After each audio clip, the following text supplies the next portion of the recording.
अस्सलाम वालेकुम व्यूअर्स, मैं हूं हबीब और आप देख रहे हैं मेरा यूट्यूब चैनल जिसका नाम है ईवॉल ऑनलाइन। व्यूअर्स, उम्मीद करता हूं कि आप सब लोग खैरियत से होंगे। आज एक नए प्रोजेक्ट के साथ आपके सामने हाजिर हूं और कोशिश करूंगा कि डिटेल में एक एक स्टेप को कवर करूं और आपको बेहतर तरीके से गाइड कर सकूं कि इस प्रोजेक्ट को कैसे इंस्टॉल किया जा रहा है, इसमें क्या क्या बेहतर चीज़ें इंस्टॉल की गई हैं, पहले प्रोजेक्ट से ये प्रोजेक्ट किस तरीके से डिफरेंट है। तो बस इस वक्त मैं स्वान गार्डन इस्लामाबाद में मौजूद हूँ और यहाँ पर एक 5 किलोवाट प्रोजेक्ट की इंस्टॉलेशन है। फुल कंप्लीट 5 किलोवाट प्रोजेक्ट नहीं है, लेकिन इन्वर्टर 5 किलोवाट का है और पैनल्स जो हैं वो इस वक्त हमने 6 पैनल्स को इंस्टॉल किया है। बिकॉज ये बहुत ज़्यादा मोस्ट अवेटेड वीडियो है, यानी कि बहुत ज़्यादा लोगों ने इस वीडियो के लिए मुझे कहा था। इस वीडियो के अंदर मैं एक 2020 का इन्फिनिटी सीरीज़ का टेस्ला का HLE मॉडल इंस्टॉल किया। और आपको याद होगा कि इसके ऊपर, इस इन्वर्टर के ऊपर मैंने आपको एक कंप्लीट रिव्यू भी दिया था कि इसके अंदर वाईफाई का भी फीचर है, इसके अंदर टच स्क्रीन भी है, बिल्ट इन वाईफाई है। सेकेंडली इसके अंदर 5500 वाट का पैनल भी इंस्टॉल कर सकते हैं। वो एक अलग से कंप्लीट रिव्यू बनाया हुआ है, अगर आपने वो नहीं देखा तो आप वो ज़रूर चेक कर लें। इसके साथ बहुत सारे लोगों ने मुझे कहा था कि आप पर्क टेक्नोलॉजी के ऊपर रिव्यू करें, तो इस वीडियो के अंदर आप देखेंगे जो पैनल इंस्टॉल किए गए हैं वो लेटेस्ट जो कि पर्क टेक्नोलॉजी है। मोनो के अंदर भी पर्क आता है, पॉली में भी पर्क आता है, तो मैं ज़्यादा प्रेफर करता हूँ मोनो क्रिस्टलाइन पैनल्स को, क्योंकि हमारे एटमॉस्फेयर, पाकिस्तान के एटमॉस्फेयर में ज़्यादा परफॉर्मेंस बेहतर मोनो पैनल्स ही देते हैं। तो आप देखेंगे कि मोनो क्रिस्टलाइन पर्क टेक्नोलॉजी का पैनल इसके अंदर इंस्टॉल हुआ है। वाट रेटिंग की बात कर ली जाए तो 435 वाट का एक पैनल है और लॉन्गी का पैनल है, यानी कंपनी का नाम लॉन्गी है, जो कि टियर 1 कैटेगरी का पैनल है। बहुत ही बेहतरीन परफॉर्मेंस होती है। वाट रेटिंग में ये 435 है, जो कि मुझे पर्सनली बहुत अच्छी लगी है। काफ़ी हाई रेटिंग का पैनल है, यानी आप कम पैनल लगा के भी ज़्यादा परफॉर्मेंस ले सकते हैं।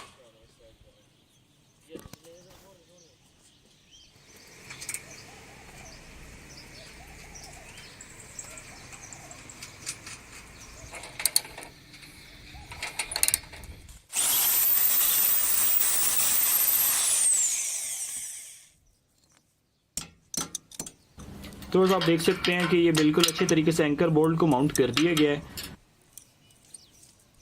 और ये फिर एक बार फाइनल वेरिफिकेशन होती है कि बिल्कुल जो स्टैंड है वो फर्म है। आप देख सकते हैं बिल्कुल भी नहीं हिल रहा। तो ये बड़ी ज़बरदस्त तरीके से आप देख सकते हैं इसके एंकर बोल्ट की माउंटिंग हो गई है। तो इस वक्त आप देख सकते हैं कि मेरे सामने आपको पैनल्स नज़र आ रहे हैं। ये हाफ कट में, हाफ कट का मतलब क्या होता है, हाफ कट सेल के लिए कहते हैं कि जो एक कंप्लीट सेल होता है वो हाफ कटा हुआ होता है, जिसका फ़ायदा ये होता है कि अगर कभी शेडो भी आता है तो सिर्फ हाफ सेल के ऊपर ही उसका अफेक्ट आ रहा होगा, रिमेनिंग सेल पे नहीं आ रहा होगा। बाकी जो टेक्नोलॉजी की बात कर लें तो पर्क टेक्नोलॉजी के अंदर ये शेडो इफेक्ट भी तकरीबन मिनिमाइज़ हो जाता है। और ये टियर 1 कैटेगरी के पैनल्स हैं, यानी कि इनकी प्रोडक्ट वारंटी 10 साल की है और परफॉर्मेंस वारंटी 25 साल की है। कोई परफॉर्मेंस में डिग्रेडेशन आती है तो कंपनी इसके लिए रिस्पॉन्सिबल होती है। बहुत ही ज़बरदस्त पैनल्स हैं और कहा जाए कि इस वक्त जो लेटेस्ट लीडिंग पैनल्स में हैं तो ये लॉन्गी के पैनल्स आते हैं। लॉन्गी हो गया, कैनेडियन सोलर हो गया और ट्राइना हो गया। ये 3 पैनल्स जो हैं ये टायर 1 कैटेगरी के पैनल्स हैं और बहुत प्यारी परफॉर्मेंस देते हैं। तो इस वक्त आप देख सकते हैं स्टैंड्स के ऊपर एक्सटेंडेड स्टैंड्स को इस्तेमाल किया गया है, जिसके अंदर एक ही स्टैंड के ऊपर 3 पैनल्स आ जाते हैं। एंगल आप चेक कर सकते हैं, बिल्कुल एंगल एक परफेक्ट लैटिट्यूड एंगल के ऊपर है। इसके साथ ही इसकी ओरिएंटेशन को चेक किया गया है ईस्ट से वेस्ट की तरफ और जो पैनल की फेसिंग है वो एग्जैक्टली साउथ की तरफ है, ताकि मैक्सिमम टाइम जो है वो हमें जनरेशन मिलती रहे। तो इस वक्त आप देख सकते हैं कि हमारे 6 पैनल हमें सीरीज़ में 268 वोल्ट्स दे रहे हैं, जो कि एक बहुत बेहतरीन वोल्टेजेस हैं। तो इस वक्त हम घर के जो मेन डिस्ट्रीब्यूशन बोर्ड है इसके सामने मौजूद हैं। आपको मैं बेसिक आइडिया बता देता हूँ कि आपने इसके लोड को किस तरीके से डिवाइड करना होता है। जब कभी भी किसी भी हम प्रोजेक्ट पे जाते हैं, सबसे पहला काम ये होता है कि एक साइट का सर्वे होता है। सेकेंडली उसके ऊपर चेक किया जाता है उनकी लोड की डिस्ट्रीब्यूशन कैसी हुई है, क्योंकि ये काम जो होता है ये आमतौर पर जब घर बनवा रहे होते हैं तभी इन बातों को ज़हन में रखा जाता है। मोस्टली अभी तक के एक्सपीरियंस में ऐसा देखा गया है कि जब कभी भी किसी भी साइट में इंस्टॉलेशन के लिए गए हैं तो वहाँ पर पहले ही सारी लोड की डिवीजन हुई भी होती है। तो हमने क्या करना होता है, हमने अपने मुताबिक इस लोड को दोबारा से कॉन्फ़िगर करना होता है। जैसे कि इस इन्वर्टर के अंदर दोनों ऑप्शन हैं कि आप हैवी लोड भी कनेक्ट कर सकते हैं, इसके साथ लाइट लोड भी कनेक्ट कर सकते हैं। तो पहले मैं सोच रहा था कि इसी के साथ ही यहाँ पर ही इन्वर्टर करते हैं, नीचे बैटरीज को इंस्टॉल करते हैं, जो कि सबसे आसान काम होता है कि मेन डीबी के साथ ही इंस्टॉल कर दिया जाए। इसमें वायर भी कम लग रही होती है और डिफिकल्टी लेवल भी काफ़ी कम होता है। लेकिन इशू क्या आता है, क्योंकि ये जो इनका एरिया है, इस एरिया के अंदर बच्चे भी मूव करते होते हैं, बैटरीज पड़ी हो तो वो ज़रा एक मुश्किल होता है, अच्छा भी नहीं लग रहा होता, डिफिकल्टी भी आती है। तो यही फाइनली डिसाइड किया कि इन्वर्टर को इंस्टॉल करते हैं ऊपर माउंटी के अंदर। अब माउंटी में इंस्टॉल करने के अंदर डिफिकल्टी क्या क्या आ रही है, हमें यहाँ से हैवी लोड के फेस की तार को भी ऊपर लेके जाना है, हमें लाइट लोड के फेस की तार को भी ऊपर लेके जाना है, इसके अलावा हमें इन्वर्टर की चार्जिंग के लिए भी फेस को लेके जाना है। तो इस वक्त आप देख सकते हैं कि बहुत सारी वायर्स को मैंने इस मेन डीबी बॉक्स से ऊपर लेके गया हूँ अपनी माउंटिंग में अपने इन्वर्टर के पास, वहाँ पे जो सोलर का डिस्ट्रीब्यूशन बॉक्स है, और वहाँ पे जाके उसका कनेक्ट किया है। लोड को मैंने चेक कर लिया। आसान तरीका कार ये होता है कि लोड को चेक करने का कि आप देख सकते हैं, आपको बहुत सारे ब्रेकर्स यहाँ पर नजर आ रहे होंगे। कुछ ब्रेकर्स के ऊपर मैंने मार्किंग कर दी है। ये वाली जो मार्किंग आपको नजर आ रही है, दिस 1 2 3 4, बेसिकली ये 20 एम्पेयर के इनके ब्रेकर हैं जो कि इनके हैवी लोड के, और हैवी लोड का बिल्कुल एक अलग सेक्शन बना देंगे जो कि हमारे इन्वर्टर की एसी आउटपुट 2 के साथ कनेक्ट होगा। एसी आउटपुट 2 का फीचर क्या होता है? एसी आउटपुट 2 का फीचर क्या होता है? इसके अंदर ये एबिलिटी है कि अगर लेट से आपके पास सोलर है, दिन का वक्त है, तो सोलर आपकी बैटरीज को भी चार्ज कर रहा है, आपके लाइट लोड को भी रन करेगा, इसके साथ ही आपके हैवी लोड को भी रन करेगा। लेकिन होता यह है, रात का वक्त है, वापडा चली जाती है, सोलर मौजूद नहीं है, तो बैटरियाँ ही आपके पास बैकअप में है। अब बैटरीज क्या कर रही हैं? आपके लाइट लोड को भी चला रही हैं, आपके हैवी लोड को भी चला रही हैं। लेकिन इस केस के अंदर आप सेटिंग कर सकते हैं कि आपका जो हैवी लोड है वो सर्टन लेवल तक बैटरी को इस्तेमाल करे। वो आपकी मर्जी, आप कैसे सेटिंग करेंगे। सर्टन लेवल तक इस्तेमाल करे और उसके बाद क्या है कि वो आपके हैवी लोड को डिस्कनेक्ट कर दे और सिर्फ लाइट लोड को चलाता रहे। फ़ायदा क्या होगा? आपको एक अच्छा बैकअप देखने को मिलेगा। तो अब मैं इसके बाद डिवीजन करके आपको दिखाऊंगा कि कैसे हमने इसके कनेक्शन किए हैं।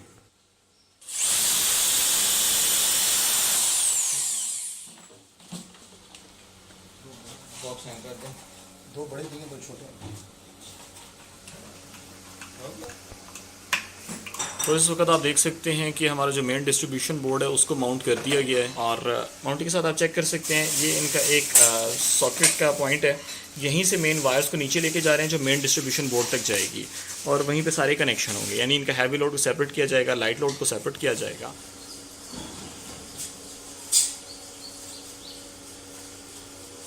तो इस वक्त आप देख सकते हैं कि इंटरनल कंप्लीट प्रोसेस हो चुका हुआ है, इंटरनल माउंटिंग सारी हो चुकी हुई है, वर्किंग कंडीशन में आ चुका हुआ है। 1 बाय 1 मैं आपको सारे फीचर्स भी बता देता हूँ और चेंज ओवर के बारे में भी बता देता हूँ, किस तरीके से ये चेंज ओवर काम कर रहा है, किस तरीके से लोड को शिफ्ट किया गया है, और हैवी और लाइट लोड के केस के अंदर चेंज ओवर का क्या रोल है। तो बस पीवी की बात कर लें तो पीवी की जो वायर इसमें इस्तेमाल हुई है वो 6 mm की वायर इस्तेमाल हुई है जो कि इन्वर्टर से पैनल तक आ रही है। इसी तरीके से 16 mm की वायर को बैटरी से इन्वर्टर तक कनेक्ट करने के लिए प्रोटेक्शन सेटअप की तरफ आ जाएं तो कंप्लीट आपको वही प्रोटेक्शन सेटअप देखने को मिलता है जैसा कि आपको मेरे तकरीबन हर प्रोजेक्ट में ही देखने को मिला। तो वर्ष उम्मीद करता हूँ कि यहाँ तक आपको प्रोजेक्ट की बेहतर तरीके से समझ लग चुकी होगी। अब मैं इस वक्त प्रोजेक्ट इंस्टॉल करके वापस अपने ऑफिस में आ चुका हूँ और यहाँ से अब आपको बेहतर तरीके से डिटेल में बता सकूंगा कि इस प्रोजेक्ट के अंदर अगर कोई पॉइंट मिस हो चुका है बताने के लिहाज से तो वो मैं अभी कवर कर लूँगा, और इसके साथ ही मैं आपको डिटेल में बताऊँगा इस प्रोजेक्ट पर कॉस्ट कितनी आई है, और यहाँ पर ऑफिस में रहते हुए या रिमोटली किसी भी जगह से मैं अपने इस प्रोजेक्ट के बारे में कैसे जान सकता हूँ। यानी कि वो तमाम फीचर्स जो पहले मुझे उधर डिस्प्ले स्क्रीन पे देखने को मिलते थे अब वो तमाम असेस मेरे पास मौजूद है रिमोटली किसी भी जगह से। ये कैसे पॉसिबल है? जैसा कि इसके अंदर इन्वर्टर इंस्टॉल किया गया है एचएलई का इन्फिनिटी मॉडल, तो इन्फिनिटी मॉडल के अंदर बिल्ट इन वाईफाई का फायदा यही है कि कहीं से भी हम इसके फीचर्स को असेस कर सकते हैं। यानी कि अब आप रिमोटली, फायदा क्या होता है कि जब कभी भी क्लाइंट्स की तरफ कोई भी सेटअप को इंस्टॉल किया जाता है अगर उन्हें कोई भी मसला परेशानी आए तो वो हम यहीं से असेस कर सकते हैं ऑनलाइन पोर्टल वेब की मदद से। यानी कि इनकी एक ऐप है टेस्ला स्मार्ट के नाम से, उसकी मदद से मैं चेक कर सकता हूं कि जितने भी यूजर हैं जहां पर भी कोई भी प्रोजेक्ट इंस्टॉल किया गया है अगर उन्होंने ऐसा इन्वर्टर इंस्टॉल करवाया जिसके अंदर बिल्ट इन वाईफाई है तो हम उनके जनरेशन कर्व्स को देख सकते हैं, यानी उसकी जनरेशन को देख सकते हैं, उनकी जनरेशन कितनी हो रही है, उनका इस्तेमाल कितना है उसको चेक कर सकते हैं। इसके अलावा बैटरी की कंडीशन देख सकते हैं। इसके अलावा बहुत सारे फीचर्स जैसा कि आपने देखा था कि इसके अंदर 6 पैनल्स को इंस्टॉल किया गया था 435 मोनोपर्क टेक्नोलॉजी के ऊपर। तो इनकी रेटेड वैल्यू जो थी वो थी 2610 वाट, यानी कि 2600 वाट लगभग तकरीबन इसकी रेटेड वैल्यू है। आमतौर पे कोई भी हमारे पास पैनल्स हो तो वो 70 to 75% आपको एफिशिएंसी प्रोवाइड कर रहे होते हैं। यानी कि जो एफिशिएंसी हम निकालते हैं तो रेटेड वैल्यू को 0.70 से मल्टीप्लाई करते हैं, उतनी वैल्यू आमतौर पर हमें देखने को मिलती है। जबकि जो मोनोपर्क पैनल हैं इनकी बहुत ज़बरदस्त परफॉर्मेंस हमें देखने चेक कर सकते हैं इस वक्त स्क्रीन के ऊपर कि जो इनकी रेटेड वैल्यू है वो 2610 वाट है, और जो मैक्सिमम वैल्यू इन्होंने अभी तक देखी है यानी मैक्सिमम जनरेशन जो इन्हें मिली है वो 2300 वाट की है।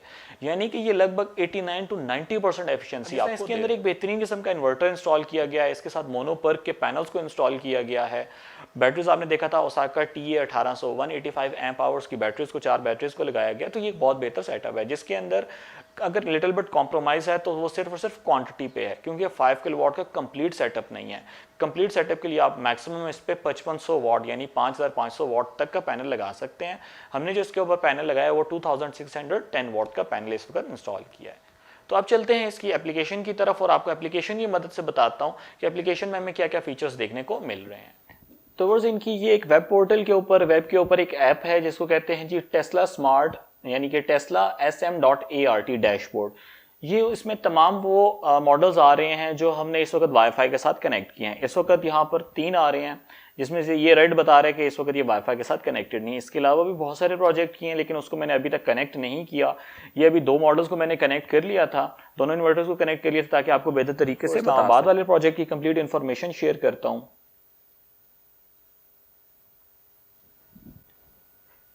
तो आप देख सकते हैं जी डिवाइस ने करंट पावर, इस वक्त जो पावर घर में इस्तेमाल हो रही है वो 1.39 किलोवाट इस्तेमाल हो रही है, और जो सोलर हमें जनरेट करके दे रहा है वो 0.96 किलोवाट जनरेट करके दे रहा है। बैटरीज इन्होंने 95% बैटरीज चार्ज। सेकेंडली ये बता रहे हैं कि जी आज क्योंकि बहुत क्लाउडी डे था, हमारे यहाँ पहले बारिश भी हुई है, तो फिर भी बता रहे जनरेशन आज की कितनी है, यानी कि 50 रुपीज़।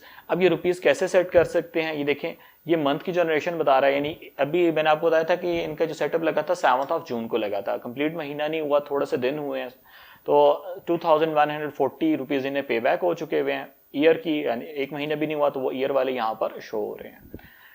अच्छा, अब यहाँ पे यूनिट को आप फिक्स कर सकते हैं अपनी मर्जी से। यूनिट प्राइस यहाँ पर 10 रुपीज़ है, आप अपने यूनिट की प्राइस जो है वो यहाँ पर लिख के सबमिट करके क्लोज करते हैं। तो जो आपको यूनिट पड़ रहा है वो यूनिट आप लिख लें, उसके अकॉर्डिंगली आपको डिटेल में बताएगा। कुछ फीचर्स रैंडम है, जैसा टेम्परेचर, ये शायद इनकी डिटेल इतनी एग्जैक्ट ना हो, इसके बारे में ज़्यादा मुझे नहीं पता कि टेम्परेचर ये एग्जैक्ट आ रहा है कि नहीं आ रहा है। इन्फिनिटी मॉडल है जी, पाकिस्तान में कनेक्टेड है। ये हमारे काम की चीज़ है, लोड कर्व या जनरेशन कर्व आप इसे कहते हैं।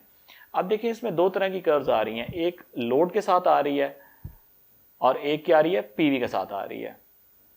तो इस वक्त जैसे ही मैं दोनों पे क्लिक करता हूं तो ये दोनों कर्व्स आना शुरू हो जाती हैं।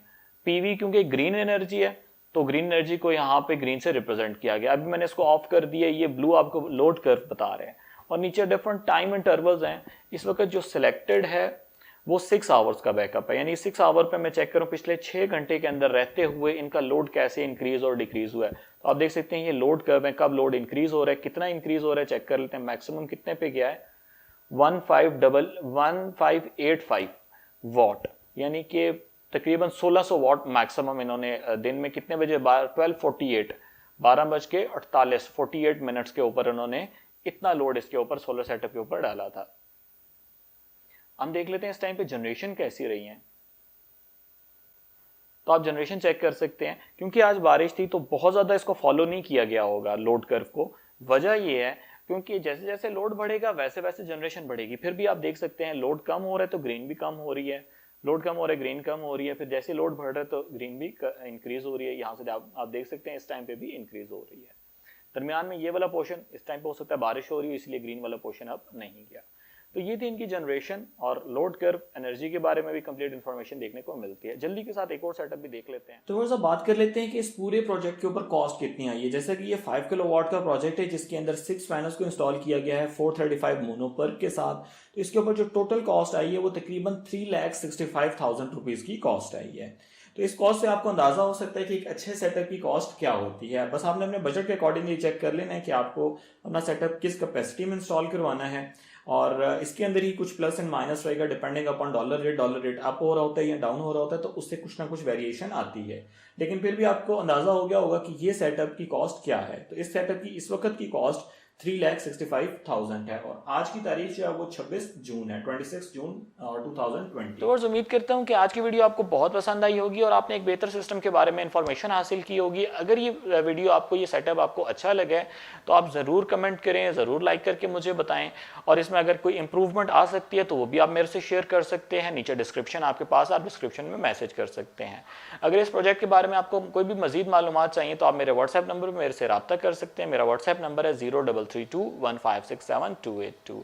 व्हाट्सएप पे रब्ता करने का सबसे आसान तरीका ये है कि आप अपना नाम लिखें, अपना नीचे ऑडियो मैसेज मुझे सेंड कर दें, क्योंकि बहुत ज़्यादा मैसेज होते हैं, रिप्लाई बैक करना काफ़ी डिफिकल्ट हो जाता है। लेकिन फिर भी मेरी कोशिश यही होती है कि तमाम मैसेज को पढ़ा जाए और जिस हद तक पॉसिबल हो मैं सबको रिप्लाई करूँ।